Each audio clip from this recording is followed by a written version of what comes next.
So many people had joined the procession through the narrow streets that the funeral split, taking different streets to reach the cemetery. At the entrance to the cemetery, decorated cement slabs mark the older graves, laid at a time when cement and space were available. The most recently buried bodies, instead, show in sandy humps, buried just low enough to be covered, but not properly so. Cement blocks mark some graves, leaves, and vines on others. And some were just barely visible by the rays in earth. But it was too packed, too hard to estimate where a grave might be, no possibility of respectfully spaced arrangement. "Watch where you step, Mahmoud," a friend told me, pointing to a barely noticeable grave of a child. The enormity of the deaths hit me. After 12 days of killing and psychological warfare, I'd become less shocked at the sight of pieces of bodies, a little numb, like a doctor might, or a person subjected to this time and again. I remain horrified at the ongoing slaughter, at the images of children's bodies being pulled from the rubble, astonished it could continue, but adapted to the fact that there would be bodies maimed and lives ruined. I stood among sandy makeshift graves, watching men digging with their hands, others carrying corpses on any plank long enough, corrugated tin, scraps of wood, stretchers to be hastily buried. As the drone still flew overhead and tank shelling could be heard hundreds of meters beyond, it all become too much again. I wept for all the dead and the wounded psyches of a people who know their blood flows freely and will continue to do so. Hatem, the other day, told me to be strong as Palestinians, for Palestinians. And I try, though each day brings assassinations no one could have imagined. Out of touch with all the other fragmented areas of Gaza, I read of the Samuni family and see photos of a baby girl pulled from the rubble of a house shelled by an Israeli warplane. Mohammed, a photojournalist, has photographed many of those killed in Israel's bombings of houses. And today Hatem crumbled, though he is strong. It's all too much. Nigel, a Palestine Red Crescent Society medic, told how he was at the Fakhra school when it was shelled. His aunt and uncle live nearby, and he'd been visiting friends at the school. I was there, talking with friends, only a little away from where 2 of the missiles hit. The people standing between me and the missiles were like a shield. They were shredded. About 20 of them, he said. Like many Palestinians I've met, Nigel has a prior history of loss, even before this latest phenomenal assault on civilians. Only 20 years old, Nigel has already had his father and brother killed, martyred it is said here, by snipers' bullets. His right hand testifies his part in the story. 3 years ago, the Israeli army had invaded our region Jabaliyah. One soldier threw a sound bomb at us, and I picked it up to throw away. It went off in my hand, before I could throw it away. Sound bombs are used against non-violent demonstrations against Israel's wall in the occupied West Bank villages of Bilin and Nilin, and many youths learn at a young age how to chuck them away. But Nigel's stubs of fingers show that he wasn't so lucky. However, he is luckier than his father and brother. And luckier than 2 of his cousins, his aunt's sons, who were in the area where missiles were dropped at the UN school. They, 12 and 27 years old, were killed. Osama gave his testimony as a medic at the scene after the multiple missile shelling. When we arrived, I saw dead bodies everywhere. More than 30.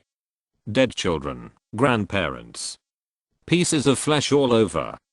And blood. It was very crowded and difficult to carry out the injured and martyred.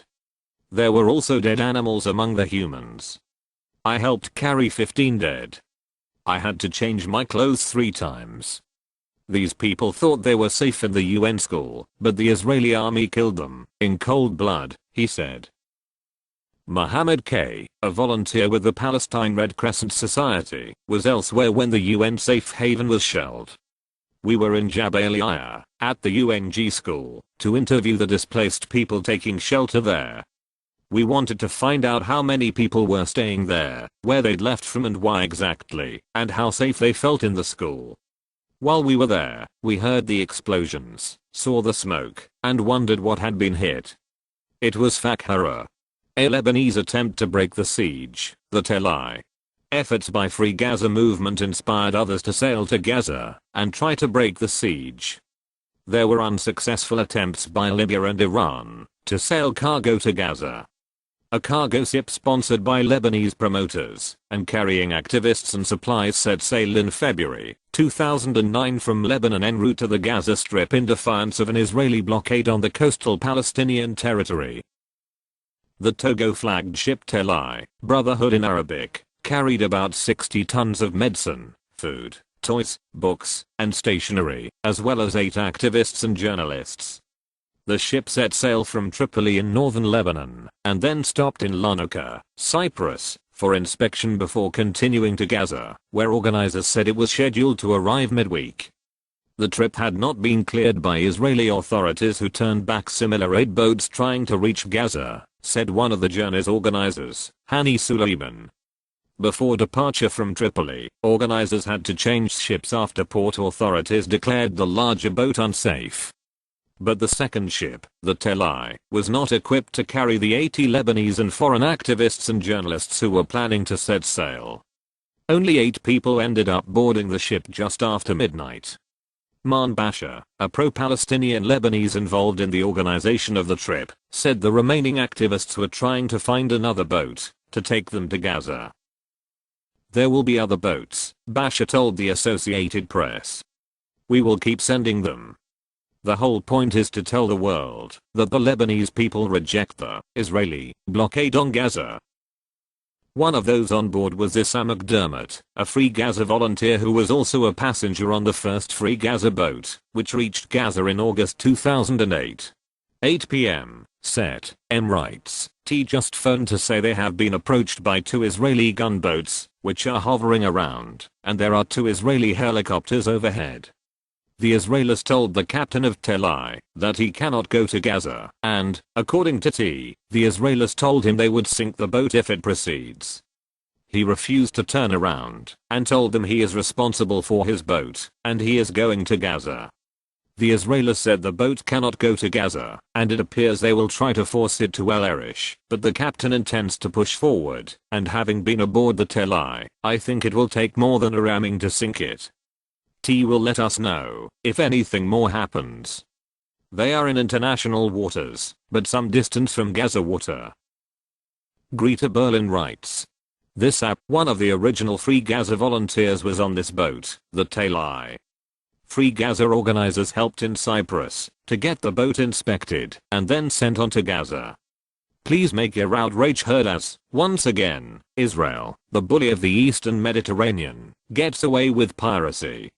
On board was an elderly patriarch from Jerusalem as well as several Lebanese human rights watchers. According to eyewitnesses, the passengers were beaten and much of the boat destroyed. We are checking the status of the units of plasma loaded on board, because, if the stories are accurate, that the Israeli Navy thugs turned off the generators, this badly needed plasma will be destroyed very quickly. You can follow the story in Al Jazeera English and Al Jazeera Arabic. This McDermott, who went to Gaza with the first and second Free Gaza movement voyages in August and October 2008, had responded to a call for support by internationals from a Lebanese humanitarian aid organization to take a voyage to Gaza aboard the Togo-flagged ship, Telai, and was one of only 9 passengers aboard the cargo ship. On February 4, 2009, Israeli gunboats intercepted it, boarded, and forced the ship to Ashdod port in Israel. The SA was found in Ramel prison 4 days later, after being disappeared by the Israel government, when she was forcibly removed from the Lebanese seaborne aid mission to Gaza. All the passengers and crew aboard were released on Thursday, February 5 except this and 2 Indian crew members. Nobody realized they had not been released. Between Thursday evening and Sunday morning there was no word about her whereabouts, except several false stories saying that Britons had departed to London. Finally on Sunday, she was able to call her family in Scotland to say she was in Ramel prison in Israel. She was also able to let people know about the 2 Indian crew members who were also still in jail after being taken off the Telai along with her. Even the Indian embassy hadn't been informed. They were deported to India on February 11 and Issa was deported to the UK on the 16th.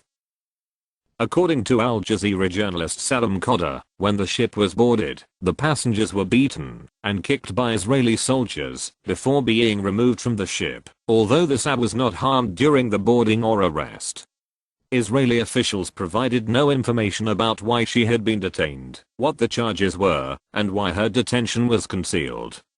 She was deported on the grounds that she had entered Israel illegally, but it has to be asked how this can be the case when she was actually brought into Israel at gunpoint by the Israeli armed forces. Members of the Scottish Parliament including Pauline MacNeill, Sandra White, and Hugh O'Donnell, who were part of a full delegation to Gaza aboard the Free Gaza boat Dignity, worked with the British government to ensure that she received the protection she needed, and she appreciated the attention of the embassy once they were able to locate her. The Israelis found only medical and other humanitarian aid on the Telai, but refused to return the ship. The status of its humanitarian cargo is unknown. Also see www.youtube.com web link. Chapter 20. Spirit of Humanity vs. Pirates of the Mediterranean. Absurdity is the norm in the Gaza Strip. Stephanie Westbrook. June 15, 2009.